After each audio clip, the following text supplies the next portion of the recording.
friends, welcome back to another video. So in this video we are going to take a look at how to install Docker engine on Ubuntu 20.04. So for this video I'm going to follow the official documentation that is provided by Docker. So let's get started. So what you need to do is just open up your terminal, and after that we are going to type this command to check if there is any previous Docker installation on our system, and it will remove any packages that are on our system, so that if we install a updated version of Docker, it does not conflict with the previous dependencies that are already installed on the system.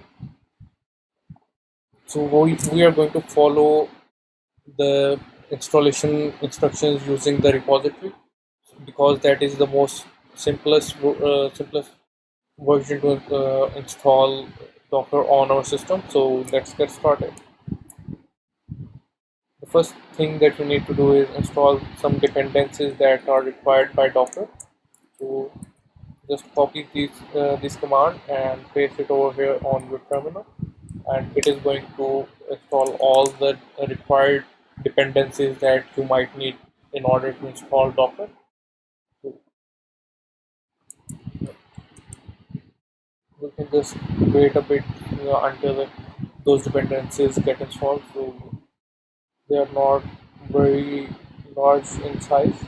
This shouldn't take a lot of time.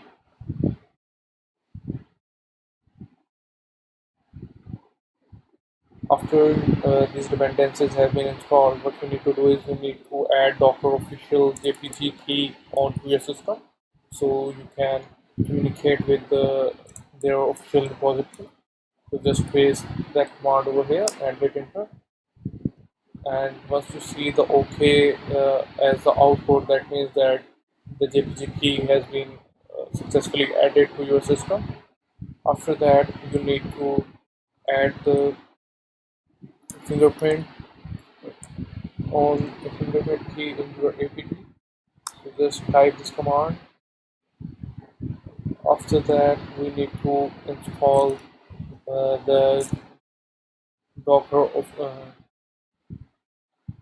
Docker SCE on our system. So just copy this command, so it will automatically install the Docker version that is required by your build of Ubuntu, and just paste the command over here. This is for 64-bit operating system, so I am running x64-bit version of Ubuntu, so I am installing the Docker version that is for the 64-bit version of Ubuntu. Now we are going to just wait for a few seconds until all the required dependencies have been downloaded and installed.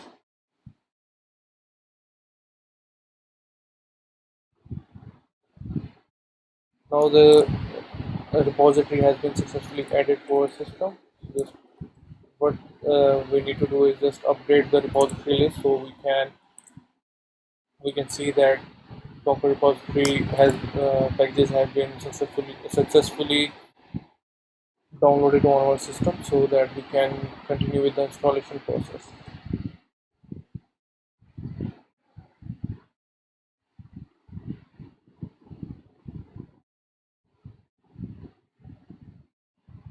Just copy this command,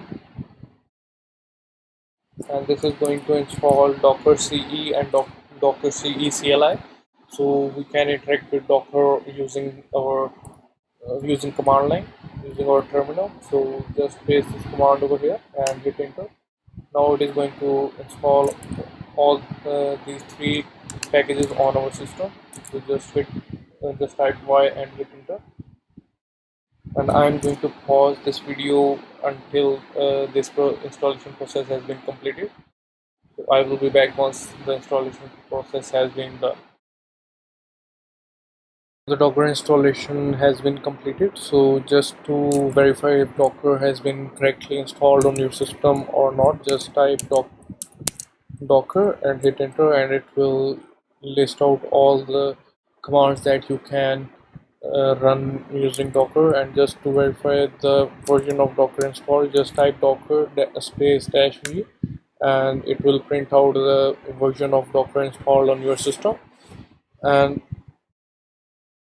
another command that you can run in order to verify if all Docker images can be installed on your Docker engine, just copy the following command and hit in, paste over here and hit enter. Now it is what it's going to do is it's going to download a hello world image from Docker repository and set that image up on your machine, and it just prints out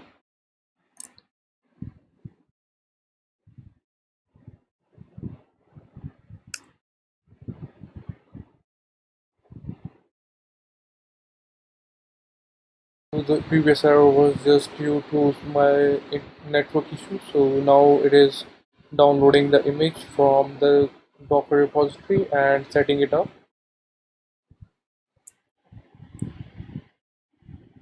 So as you can see that the image was downloaded and it just printed out this message, so to show that the installation process has been completed and Docker is working correctly on your system. So now you can test around with Docker and installing different images that might be related to Ubuntu or any other Debian based Linux or any other images that you want to develop on Docker. So that's it for this video. If you have any questions, do comment down below, do subscribe to our channel and like this video. That really helps our video to reach more audience. So thanks for watching, and we will see you in the next one.